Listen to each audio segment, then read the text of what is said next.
자, 좋습니다. 오늘 여러분들에게 지난 시간에 이어서 투명성에 대한 말씀을 증거하겠습니다. 투명하다고 하는 것은 맑고 깨끗하게 보일 때 투명하다고 합니다. 맑고 깨끗하게 보일 때. 뿌연 걸 보고 이거 투명하다 이렇게 말하는 사람은 아무도 없을 거예요. 근데 오늘 이 투명한 사람이다, 저 사람은 참 투명한 사람이다 그러면 그 투명한 사람은 한마디로 얘기하면 정직한 사람이고 순수한 사람이라고 얘기할 수 있어요.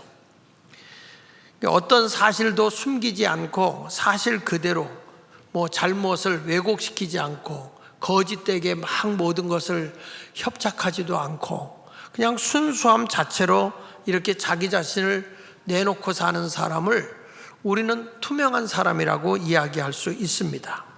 지나치게 자기를 과시하거나 자랑하지도 않고 그냥 순수하게 살아요. 그런데도 사람들이 그 사람을 신뢰합니다. 이 투명하게 사는 사람은 사람들의 신뢰를 받게 돼 있어요. 그러니까 지나치게 자기를 포장할 것도 없고 과장할 수도 없어요. 그냥 스스로 자기를 감추지 않고 그냥 인간관계 자연스럽게 자유스럽게 이렇게 생활하는 거예요. 그러니까 집안에서도 부부간에 숨기는 게 있으면 이건 벌써 투명하지 않은 거예요. 부부간에도 숨김이 없이 잘 살아야 되지 않습니까? 그러니까 신앙생활하면서도 똑같은 거예요.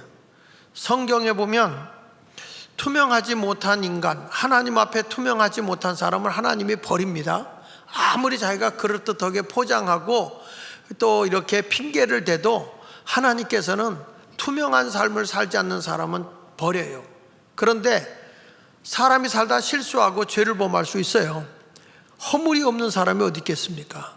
그런데 하나님 앞에서 자신을 솔직하게 고백하고 자기 죄인됨을 아뢰는 사람은, 그런 사람은 하나님이 귀하게 쓰세요. 우리 하나님 앞에서 자신의 부족함을 감추려고 할 필요 없어요. 그냥 나는 그냥 이거밖에 안 됩니다. 하나님, 그래서 나는 하나님이 주시는 능력으로 살아야 됩니다. 사도 바울이 말한 것처럼 내게 능력 주시는 자 안에서 내가 모든 걸 할 수 있습니다. 자기를 지나치게 과시할 필요가 없어요. 그렇게 살면 사람들이 어떻게 인정하죠? 아주 그 진실하고 정직하게 사는 사람을 보고 참 사람들이 신뢰하잖아요. 신뢰하고 참 깨끗한 사람이다, 솔직한 사람이다, 이렇게 투명하게 자기 자신을 보여주면 사람이 신뢰하는 거예요. 그런 사람들이 무엇을 경영하든지 인정받게 되고, 다른 사람을 가르치고 리더를 해도 리더십이 따라오기 때문에, 리더력이 있기 때문에 솔직하고 정직하게 살아가는 사람들은 다 사람이 따라오게 되어 있는 것입니다. 오늘 사무엘상 15장에 있는 내용은 이런 얘기입니다. 이스라엘 백성들이 말이죠, 하나님의 통치 아래 있었어요. 신정정치로 하나님이 다 다스렸거든, 선지자를 통해서. 그런데 어느 날부터 이스라엘 백성들이 우리도 보이는 왕을 주십시오, 하나님의 영으로 다스리는 선지자나 제사장들을 통해서 통치하지 마시고 하나님이 왕을 세우셔서 그 왕을 통해서 이 나라 백성을 통치하게 해 주십시오 라고 하나님께 간청을 해요.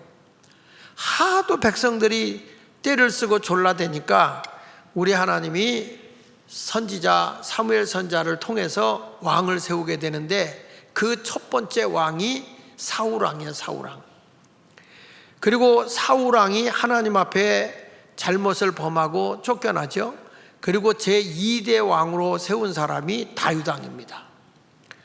그런데 죄성을 따지고 보면요, 사울 왕보다는 다윗이 더 나빠. 그런데 사울은 투명하지가 않고 다윗은 더 못된 짓을 했는데 솔직하게 하나님 앞에 자기를 드러내요. 그런데 하나님은 더 큰 죄를 범한 다윗을 용서하고, 투명하지 않게 요 핑계 저 핑계 고 핑계 내는 사람은 하나님이 버리는 거예요. 우리 하나님은 정직한 자를 찾고 계시는 거예요. 거짓말 되는 사람을 찾지 않습니다.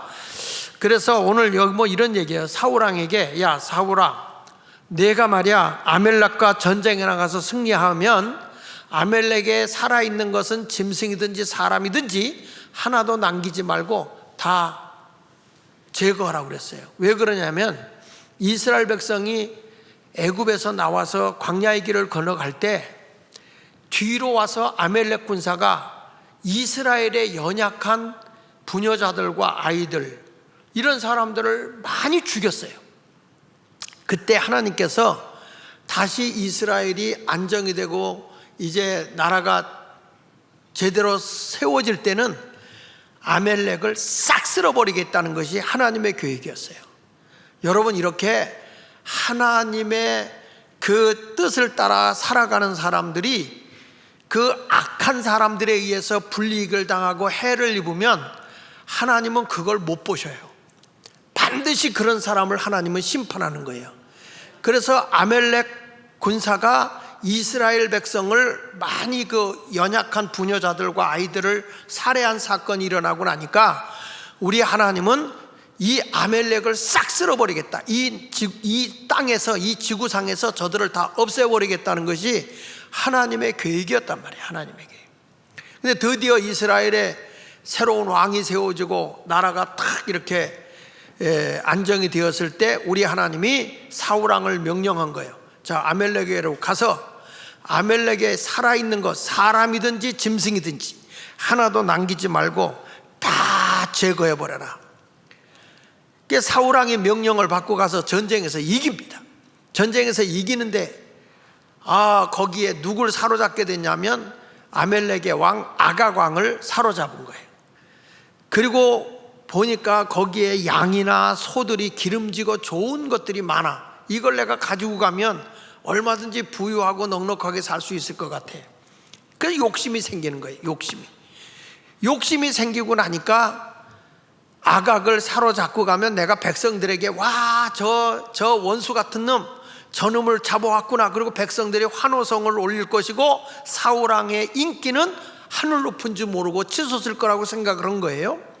하나님의 뜻은 아니지만 자기 인기를 위해서 아각 왕을 사로잡고 간 거고, 그 다음에 이 양이나 소 그리고 기름지고 좋은 것들을 다 가지고 간 거죠.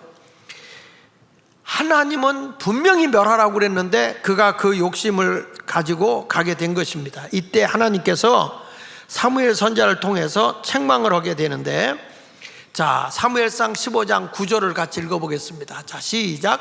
사울과 백성이 아각과 그의 양과 소의 가장 좋은 것 또는 기름진 것과 어린 양과 모든 좋은 것을 남기고 진멸하기를 즐겨하지 아니하고 가치 없고 하찮은 것은 진멸했다.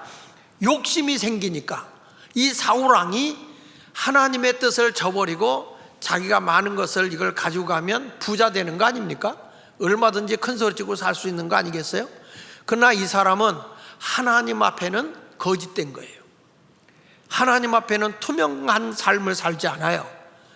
이것에 대해서 하나님은 사울왕을 보고 그 사무엘상 15장 11절에 보면 하나님이 사울을 왕을 세운 걸 후회했다. 11절 좀 한번 띄워줘 보세요. 거기 보면 내가 사울을 왕으로 세운 것을 하나님이 후회하노니 그렇게 말했어요. 자, 여기 한번 같이 읽어보세요. 자, 시작. 내가 사울을 왕으로 세운 것을 후회하노니 그가 돌이켜서 나를 따르지 아니하며 내 명령을 행하지 아니하였음이니라 하신지라. 사무엘이 근심하여 온 밤을 여호와께 부르짖은 거예요. 내가 저 사울을 왕으로 세운 걸 후회한다는 거예요. 저가 지금 나를 따르지도 않고 내 명령을 행하지도 않았다. 하나님을 거역한 사울왕을 보면서 하나님의 선지자 사무엘 선지자는 책임감이 있는 거야. 하나님이 분명히 왕으로 세우자고 그래서 세웠는데 저를 바르게 인도하지 못해서 이렇게 어지럽게 했다는 거예요. 보세요, 여러분. 성경에 보면요, 영적인 지도자들이 왕도 세우고 왕이 잘못할 때는 책망도 하고 꾸짖기도 하는 거예요. 그런데 그런 것을 가지고 교회가 왜 나라에 대해서 이런 거 하느냐 이렇게 오해하면 안 됩니다. 하나님의 진리를 따르게 해야 되는 거예요. 그러니까 사울은 하나님 앞에서 투명하지 않으니까 우리 하나님이 어떻게 했어요? 사울 왕을 버린 거예요. 그리고 다윗왕을 세우는데, 난 여러분에게 말씀합니다. 우리가 일생을 살아가는 동안에 하나님께 버림받지 않고 세움받는 자가 되시기를 축원합니다. 이 목사가 늘 이게 나이가 들고 나면, 이게 젊었을 때는 하나님 중심으로 투명하게 살아요. 근데 늙어서 이게 또 내가 추하게 삶을 어떡하나 이런 것 때문에 목사들이 지저분하게 된 때가 있어요. 저희 숙부 되시는 장광영 목사님도 굉장히 아주 고지식하고 깨끗한 분이거든. 근데 나이가 들고 나서 은퇴하고 나니까 뭐 교회가 이렇게 은퇴하고 나면 쳐다보지도 않고 그러잖아요. 서운함이 많으신 거야. 내가 한 번은 명절에 찾아갔지, 돌아가시기 전에 찾아갔더니 그 서운한 얘기를 막 하는 거예요. 내가 말이야 적립금 은퇴금 모아놓은 거 가지고 어려운 개척교회 그 넘어가는 교회도 사주고 말이야 이런 거 다 했는데 내가 이제는 이런 딱한 신세가 됐구나. 그러면서 막 그냥 마음의 분노가, 내가 장로로 다 신앙을 키워서 세워놓은 사람들한테 배신당했다고 서운함을 그렇게 많이 표현하시더라고. 그러길래 제가 이따가 그랬어요.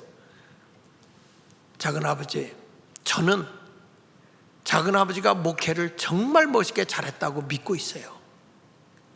아니 작은아버지, 바울은 말이야 복음 전하고 매 맞고 감옥에 갇히고 순교당했는데 그거보다는 작은아버지 목사님이 훨씬 낫잖아요. 그랬더니 분노가 여기 있어서 저한테 그래, 야 이 새끼야 내가 바울이냐? 그런 말씀을 하는 거예요. 얼마나 화가 나면 나한테 그렇게 욕까지 하면서, 저한테는 웬만해서 욕을 안 했거든요. 그런데도 그렇게 얘기를 하시더라고요. 그래서 하여튼 누가 뭐래도 저는 작은아버지 목회 잘했다고 믿고 있으니까 그렇게 후회 안 하셔도 됩니다. 근데 그 화병이 결국에는 간암으로 세상을 뜨시더라고요. 그래서 이게 사람이 끝까지 투명하게 살아야 된다는 게 쉬운 일이 아니에요. 근데 우리 하나님은 이 사울왕이라는 사람이 욕심을 부리고 있는 걸 보면서 하나님 말씀에 불순종하니까 이거 버려야 되는 거 아니겠어요? 그래서 여러분이 투명하게 살기 위해서 첫째 뭐냐? 욕심을 경계해야 돼. 욕심을 따라합시다. 욕심을 경계하자. 네. 욕심이 사람은 죄를 범하게 돼 있는 거예요. 다윗도 성군이라고 불려지지만 우리아의 아내 밧세바 예쁜 여자를 보는 순간에 정욕이 일어난 거예요. 그래서 남의 아내를 가로챘는데 또 공교롭게 이 여자가 또 임신을 한 거예요. 다윗이 어떻게든지 자기 죄를 감추기 위해서, 그 죄를 감추기 위해서 전쟁터에서 전쟁하고 있는 우리아를 불러서 휴가를 준 거예요. 야 집에 가서 아내하고 잠을 자라. 자기 죄를 감추려고 한 거죠, 다윗이. 그랬더니 우리아가 얼마나 강직한 사람인지, 지금 내 밑에 있는 신하들은 전쟁터에서 생명을 바쳐가며 나라를 지키고 싸우고 있는데 내가 어떻게 휴가를 얻어서 집구석에 가서 아내하고 같이 지낼 수 있느냐. 그리고 거절하고 안 가요. 그러니까 다윗은 자기 죄를 감추기 위해서 우리아를 전쟁이 가장 치열한 그곳으로 발령을 내버려요. 그래서 거기 가서 싸우다가 우리아가 죽습니다. 그러나 아무도 몰라. 이건 다윗의 마음을 가지고서 그렇게 발령을 내고 한 건데, 사람은 몰라도 하나님은 아시는 거예요. 우리의 생각까지도, 우리의 마음까지도 다 아시는 분이에요. 그래서 다윗을 나단 선지자를 통해서 책망을 한단 말이야. 나단 선지자를 통해서 책망을 하는데 다윗은 그 자리에서 회개를 해요. 근데 사실은 사울왕은 뭐 이렇게 남의 거 뺏고 뭐 이런 거 하는 거니까, 실질적으로는 뭐 전쟁물을 가져온 거니까 그렇게 나쁜 짓 한 건 아니거든요. 하나님 말씀에 불순종하긴 했어도. 그런데 죄로 얘기하면 남까지 죽이고 말이야, 남의 아내까지 뺏고 이런 짓을 한 건 다윗이 더 나빠요. 그런데 잘못을 딱 지적했을 때 다윗은 투명하게 회개하고 사울왕은 핑계를 대요. 희한한 건 하나님은 다윗은 크게 쓰고 사울왕은 버렸다는 거예요. 저나 여러분 모두가요, 하나님 앞에서 올곧게 살잖아? 그러면 하나님이 여러분에게 복을 줘요. 실수 안 할 수 있나요? 사람인데 잘못할 수 있지요. 그럴 때 하나님 앞에 자복하고 회개함이 있어야 된다는 거예요. 사람의 마음과 영적으로 살아가다 보면 나도 모르는 순간에 죄가 나를 딱 정복하려고 침범하는 게 있어요. 그게 뭐냐면 욕심이에요. 욕심. 요한일서 2장 15절부터 보면 이런 말씀이 나와요. 이 세상이나 세상에 있는 것들을 뭐하지 말라? 사랑하지 말라. 누구든지 세상을 사랑하면 아버지의 사랑이 그 안에 있지 않는다. 여러분, 하나님보다 세상을 사랑하면 하나님의 사랑이 없는 거예요. 부부간에도 내가 아내를 더 사랑해야지 옆에 있는 쓸데없는 여자를 더 사랑하면 이건 사랑하는 게 아닌 거예요. 맞습니까? 이강배 장로님처럼 아멘을 좀 해요. 네. 내 안에 내 아내가 있어야지, 내 안에 내 아내가 있어야지, 이 안에 딴 미스김이 가 있으면 안 된다 이거예요. 예? 그러니까 우리가 주님을 사랑해야 되는데 내가 우리 하나님보다 세상을 더 사랑하고 있으면 아버지의 사랑이 그 안에 없고, 이는 세상에 있는 모든 것이, 같이 읽어보세요. 육신의 정욕과 안목의 정욕과 이생의 자랑이니. 자, 여기서 사람의 육신의 정욕이라는 건 보인 대로 욕심을 갖는 거예요. 안목의 정욕은 사람에게 잘 보이고 싶어서 사치하고 괜히 여기다가 막 다이얼을 끼고 아유 머리 아파, 아유 머리 아파 이러고 돌아다니고 말이야. 자기 그냥 뭔가 보여주고, 이생의 자랑, 내가 세상에 명예를 얻고 말이죠, 학문도 높이고 막 이렇게 하려고 하는 거잖아요. 아니 요즘에 초등학생이 우리 손녀딸이 오더니 날들어 그래. 아빠 할아버지 세종대왕이 어느 고등학교 나왔어? 그러는 거예요. 날들어. 야, 그 세종대왕 고등학교 없었는데 그때 안 다녔어. 그랬더니 아니라는 거예요. 고등학교 나왔다는 거예요. 아, 무슨 세종대왕이 고등학교 나왔어? 어느 고등학교 나왔는데 그랬더니 가갸 거교 고교 나왔대. 자, 가가 거교 고교, 그 고등학교 나왔다는 거예요. 그래서 내가 참 요즘 애들 조크하고 우리의 조크는, 내가 또 이렇게 어느 조크를 했더니 하는 말이, 그건 할아버지 수준의 조크고 우리 수준의 조크가 아니라는 거예요. 초등학교 4학년짜리들이 그러고 있어요. 그러니 내가 걔들을 어떻게 당하겠어. 그러니까 우리가 세상의 이생의 자랑에 내가 뭐 가지고 있다 뽐내봐야 요즘 아이들을 못 따라간다니까요. 그러니까 이생의 자랑이니 다 아버지께로부터 온 것이 아니고 어디서부터 왔다? 세상으로부터 온 것이야. 마귀로부터 온다는 거예요. 그래서 이 세상도 그 정욕도 지나가되 오직 하나님의 뜻을 행하는 자는 영원히 거한다. 할렐루야. 욕심을 넘어서야 돼요. 하나님은 사울에게 투명하게 다가갔거든. 투명하게 다가갔어. 근데 사울은 하나님 앞에 불투명한 거예요. 자기 욕심 때문에 내가 뭔가 가지고 싶어서 그러는 거죠. 여러분, 욕심은 죄를 낳게 돼 있어요. 야고보서 1장 15절에 보세요. 욕심이 내 마음에 잉태가 되면, 욕심을 여기서 품기 시작하면 뭘 낳고? 죄를 낳고, 죄가 커지면 뭘 가져와요? 사망을 가져오는 거예요. 결국에 죄의 삭시 사망인 거예요. 죽음이라는 거예요. 욕심을 버리면 영성이 깨끗해져요. 욕심을 버리면 마음도 깨끗해져요. 욕심을 버리면 육신도 깨끗한 삶을 살 수 있는 거예요. 사람이 무엇 때문에 죄를 범합니까? 욕심 때문에 사람들이 죄를 범하는 거예요. 이제부터 여러분들이나 저는 욕심을 이길 수 있기를 바랍니다. 사람이 견물생심이라고 뭔가 좋은 걸 보면 갖고 싶은 마음이 생겨요. 그렇죠? 근데 그걸 넘어서야 된다는 거야. 사람의 욕심은 바닷물 마시는 것 같아서 가질수록 갈증을 더 느껴요. 차라리 월세 살 때는 전세방 하나만 있으면 순수해요. 근데 집을 큰 거 가지면 더 큰 거 갖고 싶고, 더 큰 거 가지면 좋은 자동차 갖고 싶고, 좋은 자동차 타면 더 좋은 자동차 타고 싶고, 사람의 욕심은 끝이 없어요. 이제는 죽는 날도 더 오래 살고 싶어갖고, 이젠 요즘에는 그저 뭐 변기에 앉기만 하면 요즘 아파트가 말이야 다 뭐 유비쿼터스 시대가 돼가지고요, 인공지능이 다 알아맞힌다는 거야. 가지고 그냥 변기에 앉아서 딱 소대변을 보면 이미 변기에서 다 분석을 해가지고 병원 오고 연결이 돼가지고 어디가 안 좋다 뭐가 안 좋다 다 연결하면 병원에서 또 의사가 와서 처방을 해준다네. 이젠 세상이 그런 세상이에요. 그런 세상이에요. 그러니 뭐 천국 가고 싶은 마음 없겠지. 이렇게 하니까요. 아무리 세상이 그렇다 할지라도 인간의 욕심은 결국에 죄를 가져오게 돼 있어요. 그러니까 우리는 욕심을 뛰어넘는 자가 되시길 바랍니다. 사도 바울처럼 날마다 내 자신을 비워야 돼. 오직 내 안에 뭘로 채워야 되느냐? 예수로 꽉 채우는 자가 되시기를 바랍니다.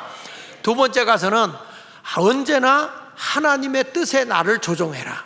따라합시다. 하나님의 뜻에 나를 조종해라. 그래야 투명한 삶을 산다는 거예요. 욕심에 끌려가면 불투명해요. 그런데 하나님의 뜻에다가 내 생각이나 내 행동이나 내 마음을 다 조정을 하게 되면 사람이 깨끗한 삶을 살아가요. 요즘에는 사람들이 자기를 감추는 시대이기 때문에 자동차도 썬팅을 해놔가지고 밖에서 안에가 안 보여요. 잘 안에서 밖에는 잘 보이는데 밖에서 안에가 잘 안 보여요. 이게 왜 그러냐면 사람들이 자꾸 자기는 감추고 남은 투명하기를 바라는 거예요. 주님은 언제나 내 자신이 빛으로 살라는 거예요. 빛으로 깨끗하게 살라는 거죠. 근데 하나님은 사울 왕이 불순종했을 때 사무엘 선지자를 통해서 강하게 책망하거든요. 자 보십시오. 사무엘상 15장 14절로 15절에 보니까 사무엘이 이르되 그러면 내 귀에 들려오는 이 양의 소리와 내게 들리는 소의 소리는 어찌 된 겁니까?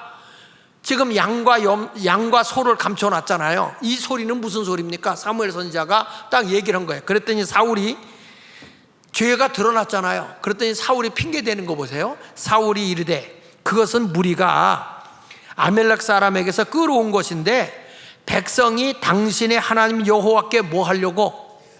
예배 드릴 때 제물로 드리려고 양들과 소들 중에서 가장 좋은 것을 남기며 그 외의 것은 우리가 진멸하였나이다 하는지라. 이게 지금 뭐냐면 핑계를 대는 거예요. 내가 욕심이 자기가 지배했는데 이게 무슨 소리야? 아차 걸렸구나. 사울왕에 걸렸으면 내가 잘못했습니다 해야 되는데 변명을 하잖아요. 변명. 이거 하나님께 예배 드리려고 한 겁니다. 하나님은 분명하게 선언했어요. 진멸하라, 없애버려라. 그리스도 예수 안에서는 얼마든지 예면 예, 아니면 아니오요. 중간지대가 없어요.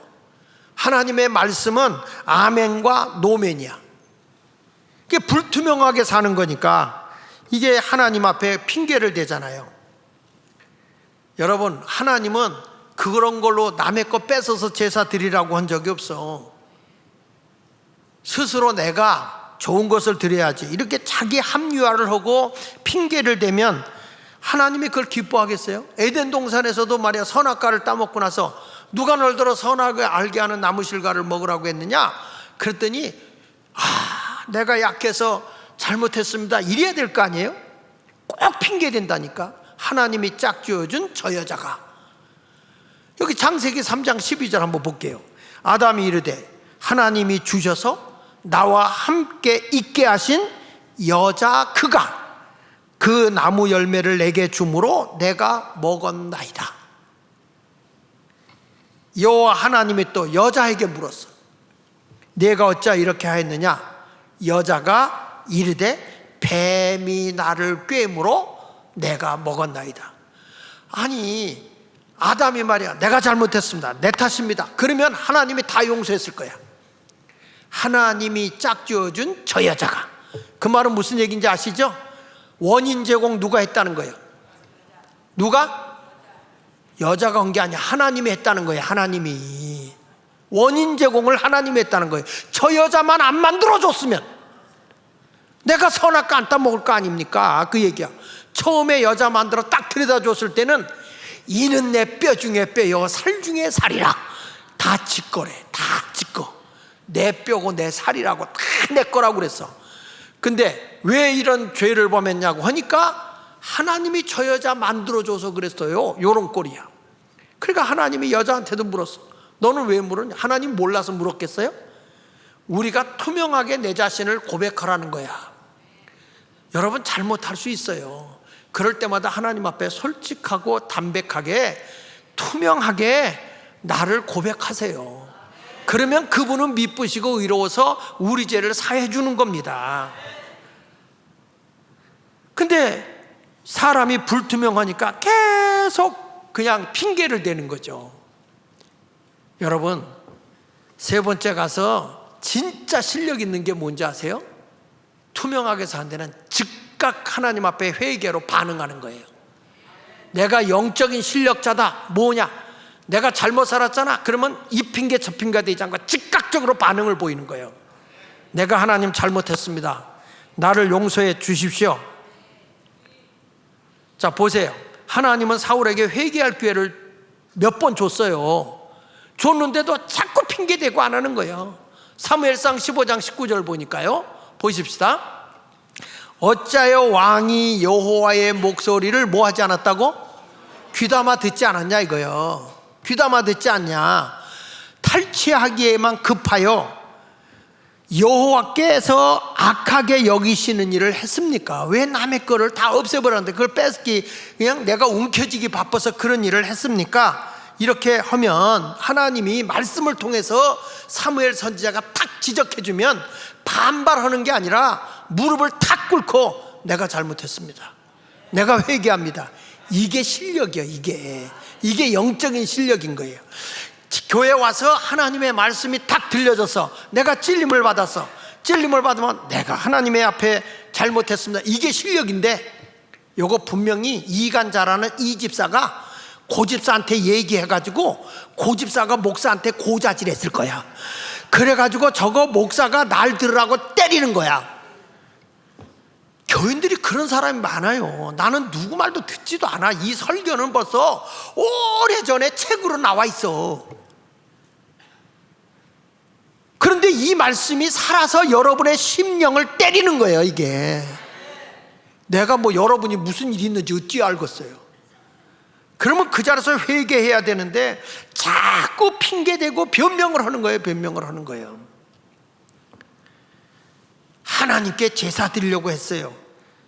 자, 사무엘상 15장 20절 다시 보세요. 다만 백성이 그 마땅히 멸할 것 중에서 가장 좋은 것으로 길갈에서 당신의 하나님 여호와께 제사하려고 양과 소를 끌고 왔다는 거예요. 백성들이 제사 드리라고 끌고 왔지 내 책임 없어요. 이렇게 핑계를 대는 거예요. 그러니까 하나님의 선지자 사무엘이 이렇게 말하는 거예요. 사무엘상 15장 22절에 사무엘이 이르되 사무엘이 말씀하기를 여호와께서 하나님께서 번제와 다른 제사를 이렇게 예배를 드리는데 그의 목소리를 청종하는 것을 좋아하신 같이 좋아하실까요? 하나님이 하나님 말씀을 무시하고 듣지 않고 예배 드리기 위해서 양이나 소를 가지고 온 그것을 우리 하나님이 말씀한 것을 듣는 것보다도 좋아할까요?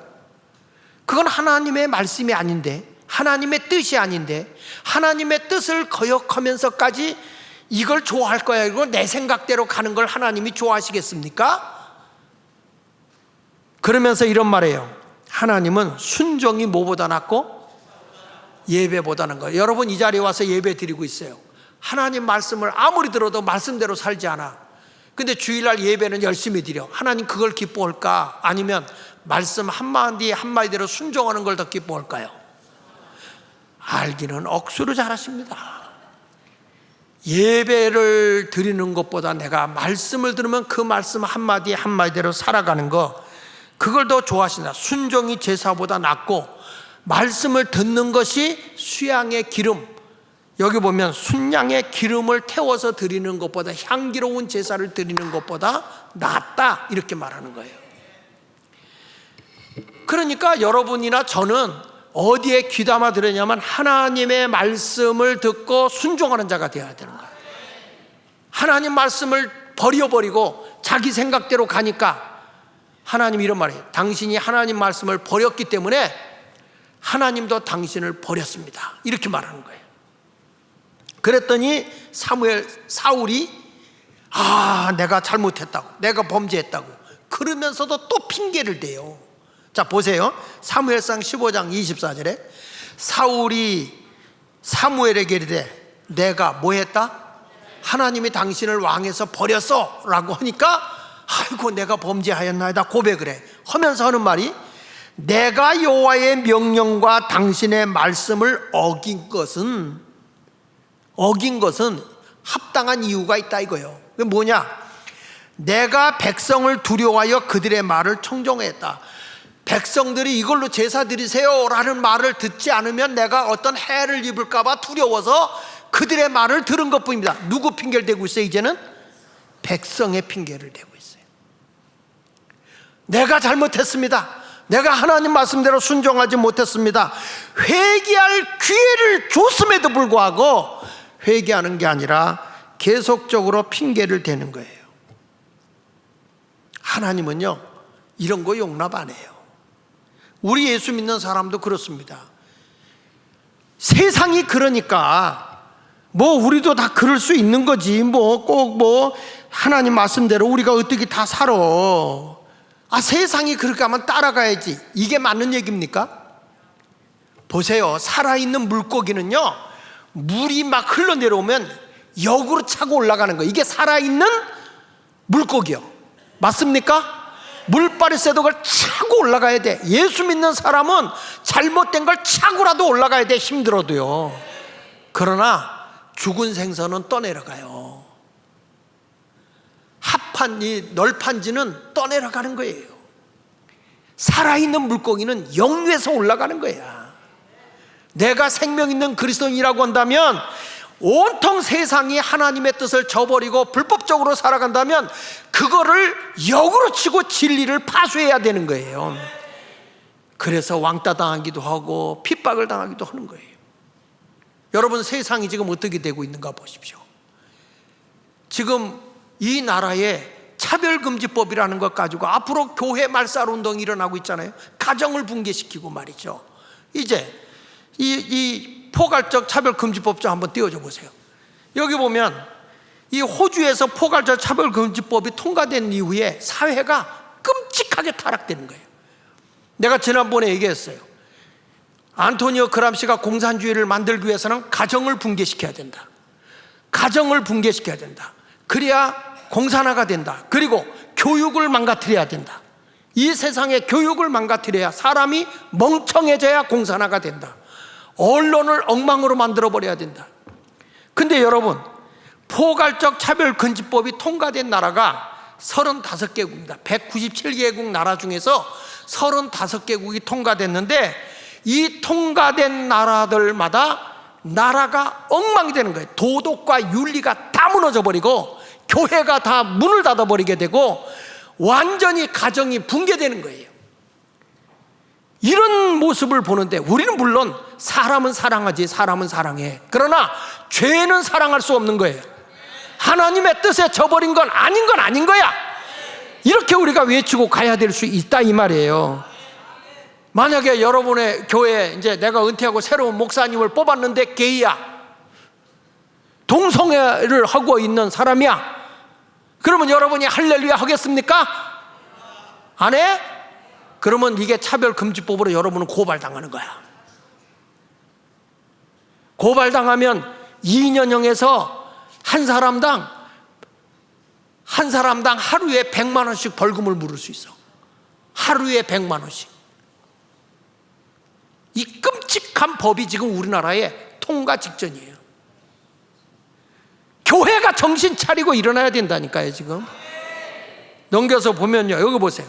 트랜스젠더라는 게 있어요. 뭐냐면 태어날 때의 성에서 전환한 거예요. 전환한 거. 남자로 태어난 걸 여자로 바꾸고 여자로 태어난 걸 남성으로 바꾸고, 이게 트랜스젠더야. 지금 우리 요 시장 안에도 보면 트랜스젠더 카페가 있어요. 동성애자가 있어요. 동성애자, 성적인 거죠. 동성끼리 남자 남자 여자 여자. 게이, 남성 동성애자를 게이라고 그래요. 레즈비언, 여성 동성애자를 얘기할 때 이렇게 말해요. 시스젠더, 이거는 태어날 때부터 남성 여성 그대로 유지된 걸 얘기하는 겁니다. 그래가지고 이 퀴어 축제 되면 이런 사람들이 다 모여갖고 말이야, 남성 여성 없이 다 구별 없이 막 페인팅하고, 보셨죠 여러분? 서울 그 시청 앞에서 하는 거 보셨죠? 엉덩이 다 내놓고 말이죠. 다음에 넘겨서 보십시오.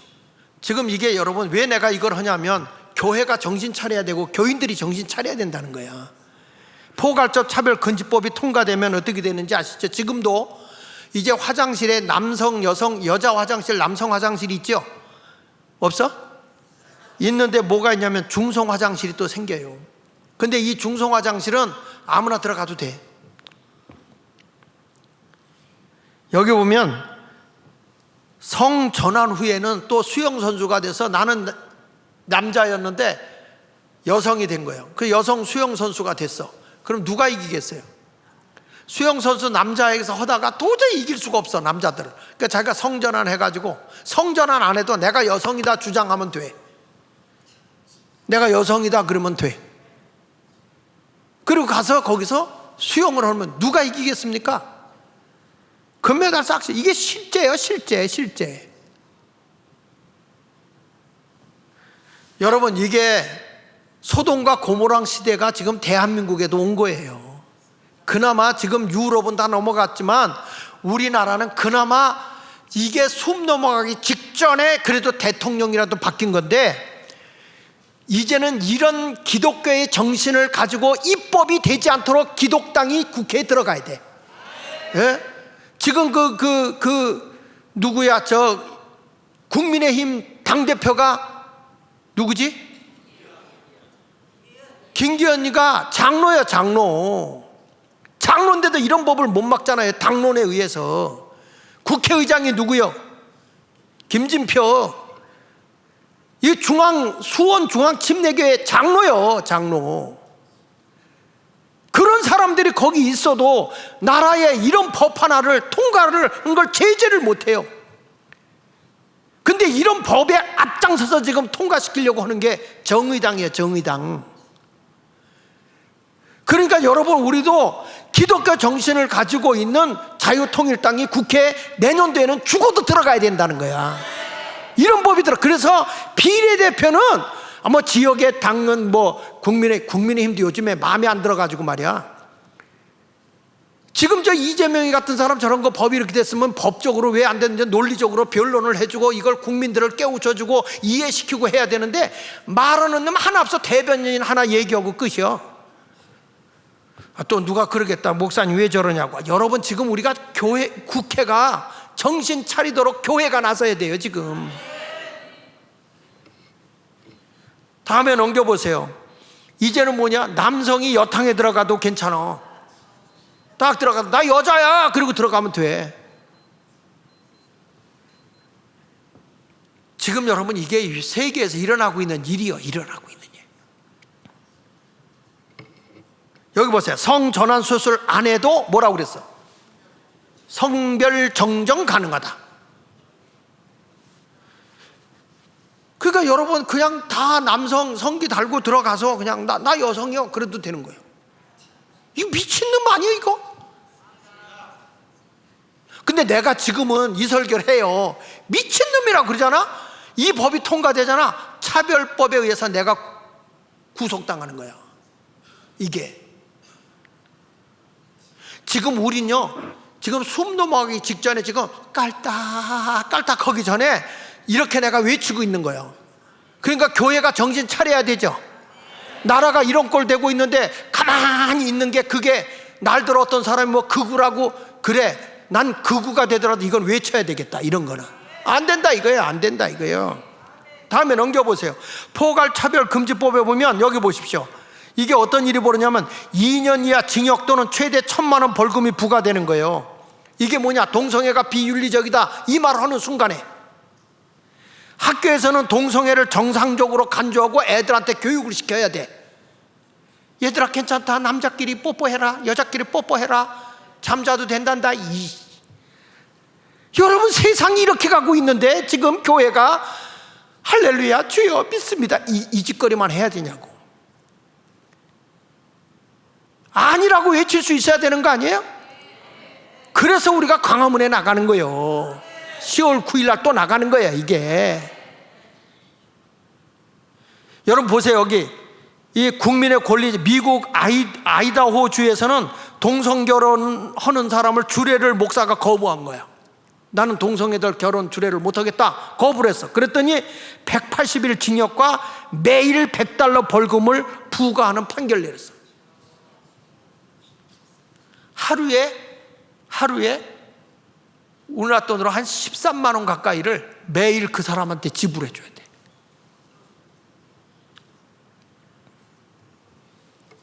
이게요, 이 차별금지법이 딱 이 포괄적 차별금지법이 통과되면 뭐 나라나 도덕윤리 뭐 10계명 다 무너진 거예요. 영화 뭐 음란물 말할 거 없잖아요. 넘겨서 보세요. 여기 보면 우리나라 이게 시청 앞에서 퀴어 축제 한 거 아닙니까? 여러분 밑에 있는 게 과자예요. 과자인데 전부 다 남자 성기잖아. 지금 이런 것을 나라가 지금 하고 이런 법을 국회가 통과시키려고 하는 얘기는 저 더불어민주당이나 그리고 이 정의당이나 이게요, 그 안토니오 그람시가 주장했던 공산주의로 가는 길이요. 이게 교회를 지금 무너뜨리기 위한 법이라고 이런 게. 그러면 이런 걸 뻔히 알고 있는 목사가 벙어리가 돼야 돼요? 목사들이 정신 못 차려가지고 말이야, 성도들도 좀 깨어 일어나라고. 아멘입니까? 여기 보세요. 외국 포괄적 차별금지법 평등법에 의해서 이게 통과된 나라들은 교회가 다 무너졌다고. 영국에서도 그렇고요, 뭐 이건 뭐 말할 수 없어요. 영국, 미국, 뭐 유럽에 있는 교회들이 다 이런 것들이 일어나기 시작한 거예요. 다음에 넘겨보십시오. 여기 보면 포괄적 차별법 평등법이라는 명목하에서 이제는 아버지 어머니라고 부르면 안 돼. 왜냐하면 남자 여자가 부모일 수 있으니까. 그래서 어떻게 하냐면 부모 1, 부모 2 이렇게 써요. 여기 봐, 맨 위에. 아니 그 앞에 봐. 앞에. 예. 저기 맨 위에 보세요. 1번. 프랑스가 일선 학교에서 학생과 관련한 모든 서류의 동성부모 차별 금지를 취지로 아버지 어머니 대신에 뭐라고요? 부모 1, 부모 2를 표기하기로 했다. 그 법을 통과시킨 거예요.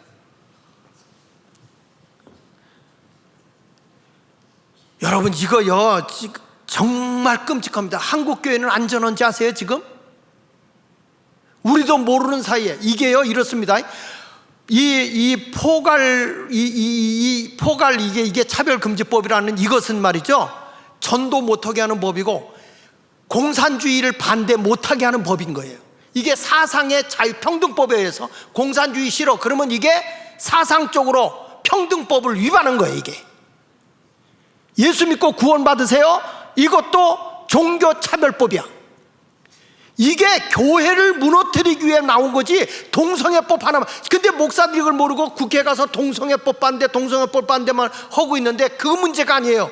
여러분 가정을 붕괴시키고 여러분의 학교 교육을 무너뜨리고 사람이 사람답지 않게 만들어 놓은 법이 이게 평등법이라는 이 끔찍한 법인 거예요.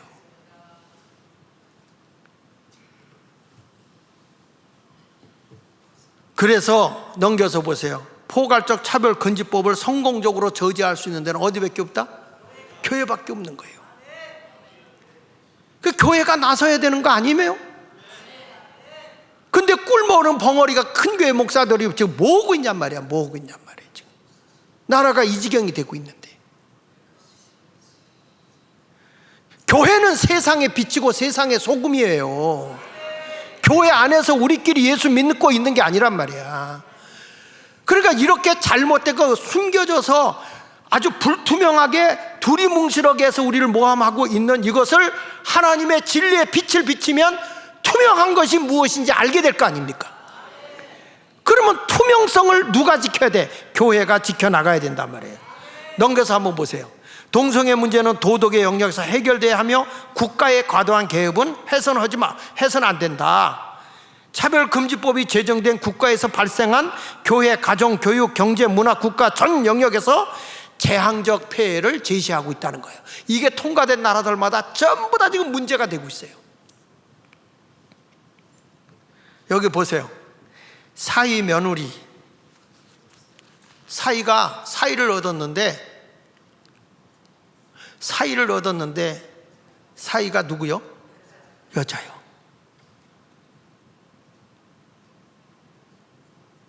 며느리를 얻었는데 누구요? 남자요. 이게 가정이 무너지는 거예요. 가정이 출산율도 없어지고 다 인간의 향락을 위해서, 인간의 정욕의 욕심을 위해서 이렇게 나라가 무너지는 거예요. 도덕이 무너지는 거예요. 이걸 학교에서 다 가르치고 있어요. 초등학생들한테 그림으로 해가지고 어떻게 동성애를 하는 건지, 어떻게 하는 거, 그걸 다 가르치고 있어요 지금.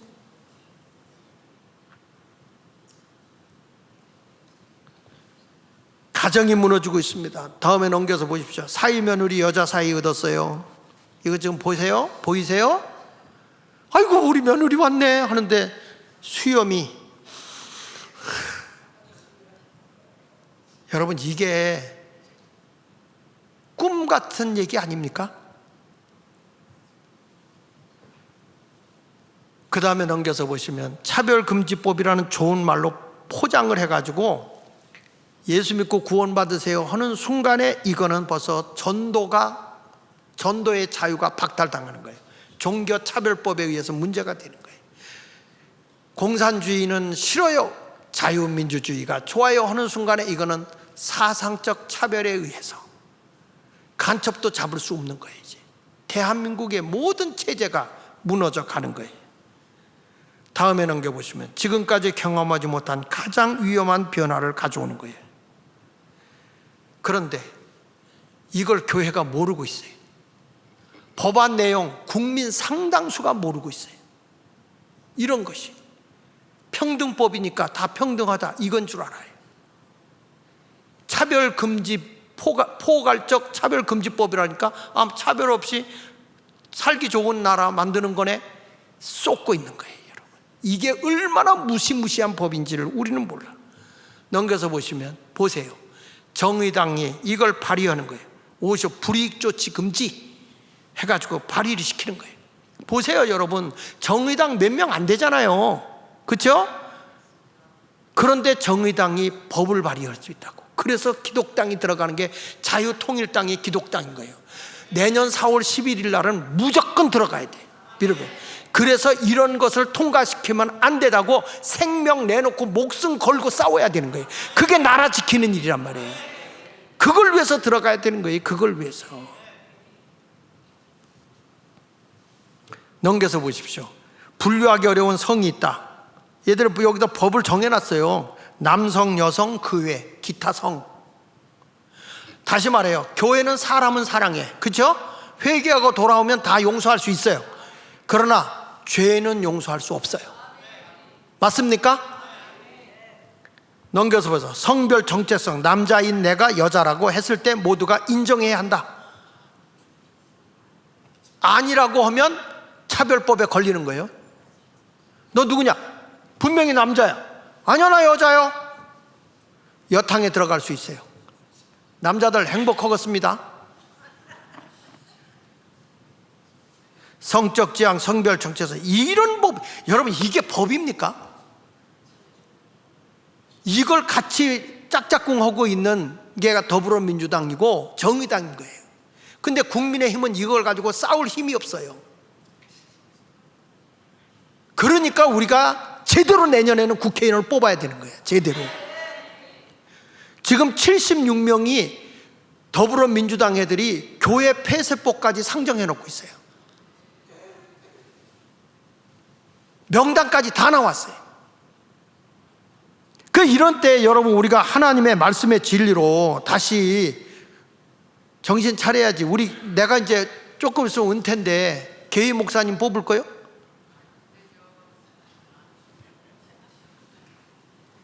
넘겨보세요. 이 법이 통과되는 순간에 동성애는 죄가 아니고 동성애가 죄라고 말한 사람이 죄인이 되고 형사 처벌까지 받는 거예요. 앞으로 교회가 죄됐다고 죄인이라고 설교할 수 없는 시대가 되는 거예요. 왜냐? 목사가 설교하다가 이거 죄입니다 하는 순간에 반감을 가진 사람이 차별금지법으로 목사를 걸 수 있어요. 그 설교를 어떻게 하겠어요?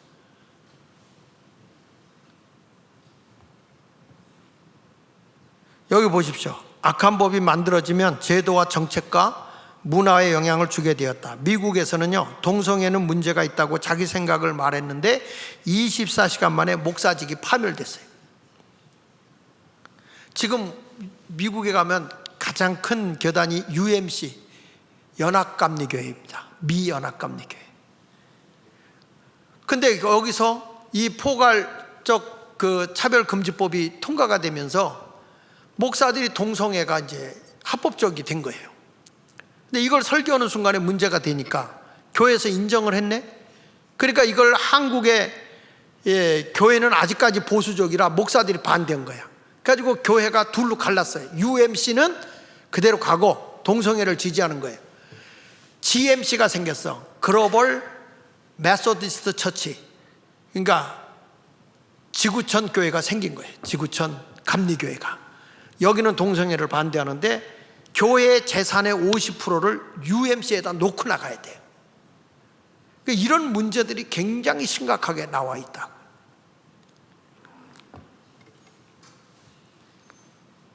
자, 앞으로 우리는 성경적 세계관으로 이 잘못된 것을 뜯어 고쳐야 될 줄로 믿습니다. 자, 여러분, 이런 것을 보면서 우리는 어떻게 돼야 되느냐? 끝까지 하나님의 말씀으로 우리는 투명하게 살아가야 할 줄로 믿습니다. 다윗처럼 잘못을 했을 때 회개해야 돼요. 우리가 바로 회개해야 돼. 하나님은 우리의 은밀한 걸 다 보시잖아요. 사무엘하 12장 12절에 보세요. 너는 은밀히 행하였으나 그랬잖아요. 아무도 모르게 은밀히 행하였으나 나는 온 이스라엘 앞에서 백주의 이 일을 행하리라 하셨나이다 하니, 다윗이 나단에게 이르되, 지금 나단 선지자가 와서 하는 얘기야. 당신은 아무도 모른다고 생각할지 모르겠지만 우리아를 전쟁터에 내보내서 죽이고 그의 아내를 뺏어서 임신시키고 당신밖에 모른다고 생각할지 모르지만 하나님은 다 알고 계시기 때문에 이 일을 내가 백주에 대낮에 모든 백성에게 다 공포해야 되겠다는 거예요. 이때 나단 선지자가 이 말을 하니까 다윗이 보세요. 뭐라 하냐면 내가 여호와께 뭐라 그랬어요? 죄를 범하였나라. 고백을 하잖아요. 사울왕하고 다르죠? 사울은 핑계대요. 다윗은 고백을 해요. 나단이 다윗에게 말하되 여호와께서도 당신의 죄를 뭐 했다 그랬어요? 사하셨으니 당신이 죽지 아니하려니와. 그렇습니다. 내가 하나님 앞에 투명하게 살면요, 우리 하나님은요 반드시 우리를 용서해주고 세워줘요. 실수할 수 있어요. 넘어질 수 있고요. 그렇지만 우리 하나님은 잔인한 분이 아니에요. 내가 잘못을 깨닫고 회개하는 순간에 우리 하나님은 여러분을 다시금 세워주는 거예요.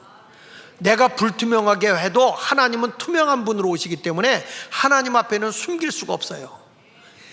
성경 시편 139편 7절로 10절에 다윗이 고백한 겁니다. 내가 주의 영을 떠나 성령을 떠나 어디로 가며 주의 앞에서 어디로 피하겠습니까? 내가 하나님을 피할 수 있는 데가 어디 있습니까? 하늘에 올라갈지라도 거기 계시고 스월 무덤에 들어가도 내 자리를 펼지라도 거기 계시나이다. 하나님은 무소부지하셔요.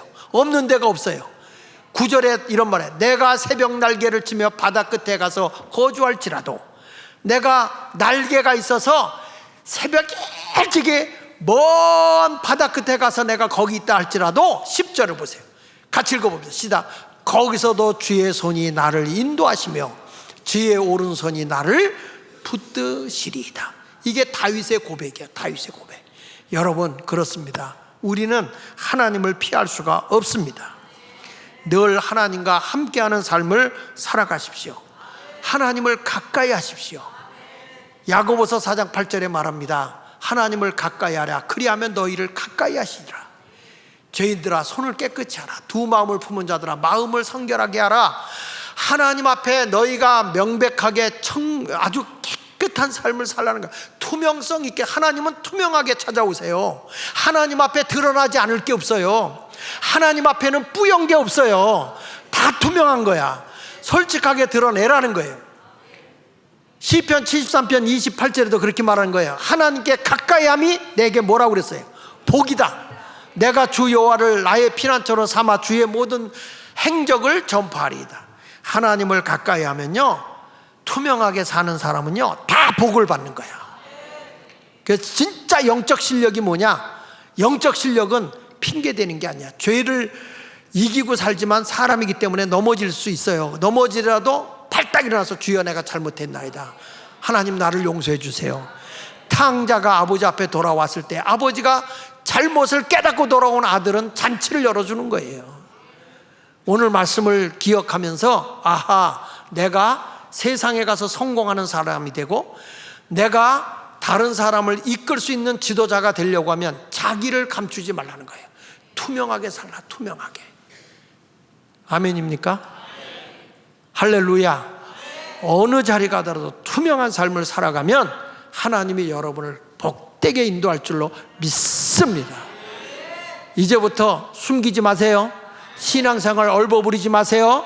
하나님 앞에 솔직하고 진실하고 정직하고 담백한 그런 신앙의 길을 걸어가기를 축원합니다. 기도하겠습니다.